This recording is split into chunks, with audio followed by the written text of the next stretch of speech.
nós tratamos da indenização de injustiçado, aqui o advogado criminalista, aquele que vai manejar a revisão criminal vencedora, que vai obter aquele resultado mais favorável para o cliente, ele deve se ater ao detalhe previsto em lei de que é necessário que, caso ele queira, na própria ação rescisória criminal, obter uma indenização àquele injustiçado, ao condenado, ao cliente injustiçado, ele deverá manifestar desse modo pedido expresso de indenização.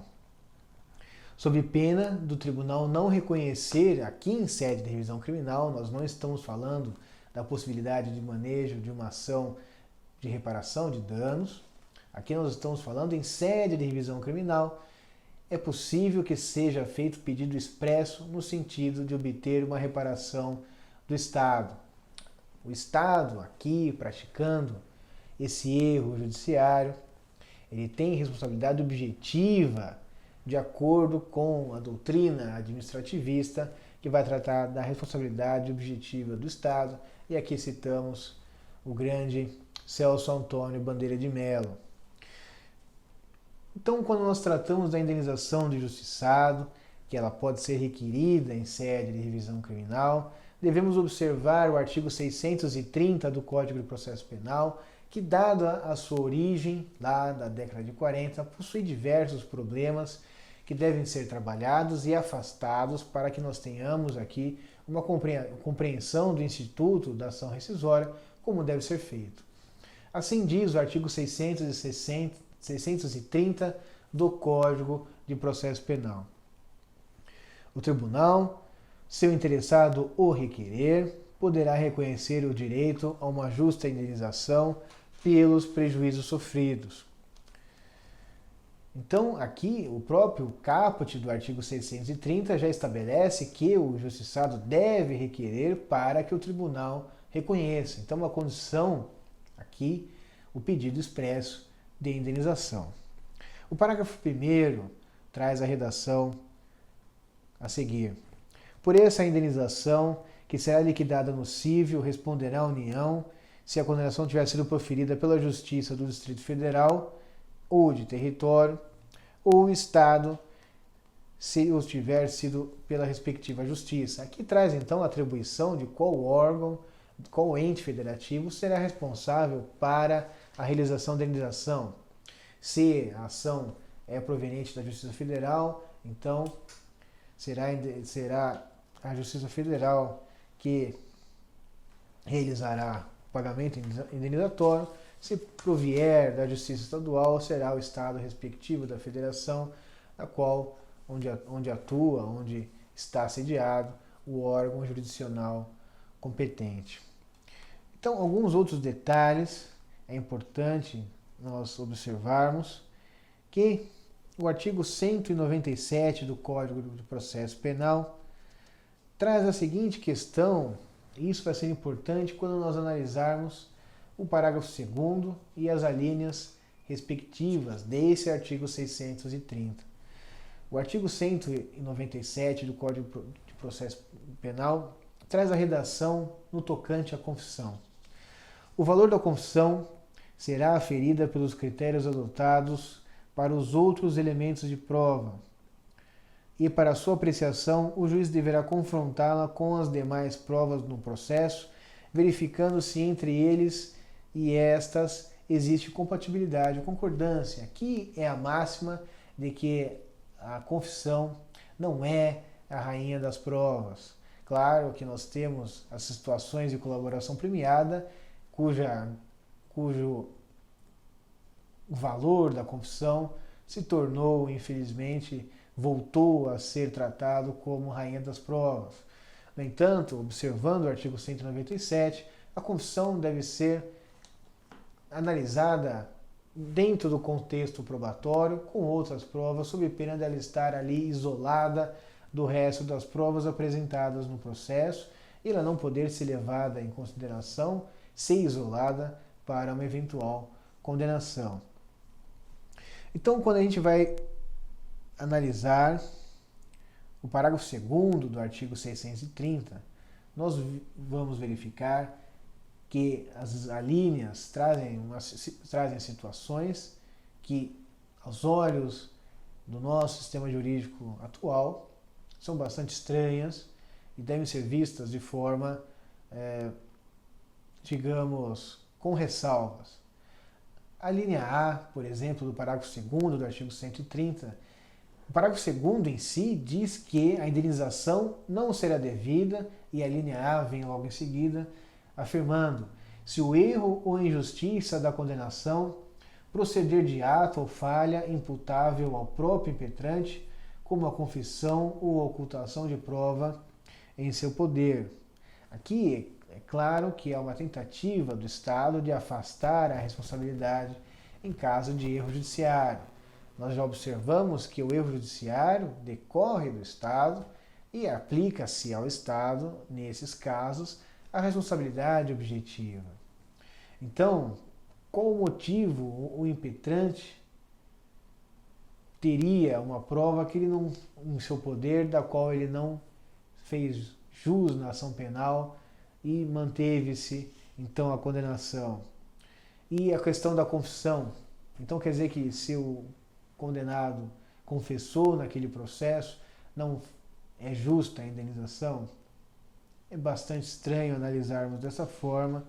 Não existe muito esforço para que nós tenhamos que existe o direito à indenização pelo erro judiciário. Ainda que haja uma confissão, o ius puniendi é do Estado, então se houve algum equívoco, é responsabilidade do Estado e não daquele condenado. Aqui também aplicamos o mesmo entendimento na linha B, quando diz que a acusação houver sido meramente privada. Ou seja, em sede de queixa-crime, em sede de ação privada, não caberia indenização daquele injustiçado por um erro judiciário ou pela utilização de falsas provas ou por decisões contrárias à lei. Não faz o menor sentido, porque já ressaltamos isso. O direito de punir, o ius puniendi, pertence ao Estado. Ele é provocado, mas quem tem a palavra final no sentido de aplicar uma pena ou aplicar uma punição é o Estado e não o particular. Então não importa se houve a denúncia ou se houve a queixa-crime, o Estado tem a palavra final no quesito do ius puniendi, porque nós não temos mais a justiça privada. O Estado é provocado para ele proferir um decreto condenatório ou absolutório, então cabe ao Estado o exercício do direito de punir.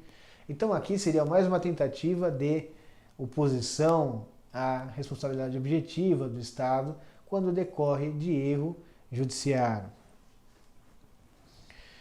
Então, voltando à questão do pedido expresso do condenado na revisão criminal, vale a leitura do dispositivo, no meu livro, no capítulo da revisão criminal e do item tocante à indenização do injustiçado. Não sendo o caso expresso de pedido reparatório formulado pelo condenado na revisão criminal, sendo ela julgada procedente, o tribunal deixa de declarar direito à justa indenização.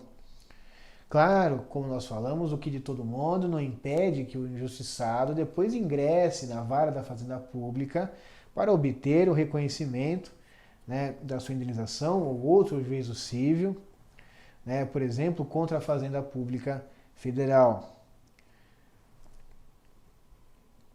para que se estabeleça o quantum de beatur, para que se promova uma ação de danos morais ou uma reparação de danos, falando aqui em termos genéricos. Então, para que haja a fixação da indenização já na revisão criminal, é necessário que o advogado obedeça esse preceito e faça o pedido de maneira expressa no bojo da sua revisão criminal, evitando assim que tenha que se ingressar com uma nova ação.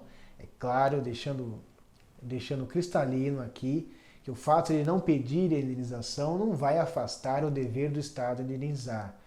É apenas acelera-se aqui a possibilidade de obtenção da indenização, porque no próprio decreto de procedência da revisão criminal já se pode estabelecer essa indenização.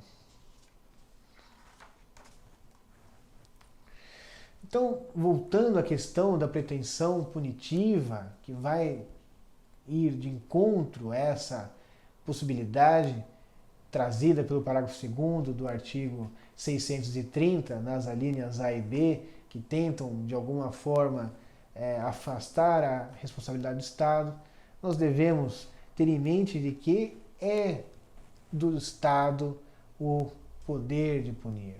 Então, se houve uma prova falsa ou se houve uma queixa-crime falsa, e isso passou pelo crivo do Estado, o Estado aplicou uma punição, jamais pode-se falar que não haveria responsabilidade estatal nesse caso e se converteria a uma responsabilidade do particular. O Estado tem responsabilidade objetiva de acordo com o nosso entendimento, então devem ser afastados esses dispositivos aqui do parágrafo 2º, porque tem duvidosa constitucionalidade. Até porque, quando nós tratamos da revisão criminal, lá no início da constitucionalidade, da constitucionalização do Instituto Revisão Criminal, nós falamos que a própria Constituição, no artigo 5º, determina que o injustiçado será indenizado pelo erro judiciário. Então, nós entendemos que o parágrafo 2º do artigo 630 não foi recepcionado pela Constituição de 88, principalmente no tocante a linha B, que menciona que se a acusação for meramente privada, não haverá indenização por parte do Estado, o injustiçado não terá jus à indenização. Porque na ordem constitucional atual, o Estado tem total preocupação com o erro judiciário e, além do mais, estabelece que o injustiçado será, sim, indenizado.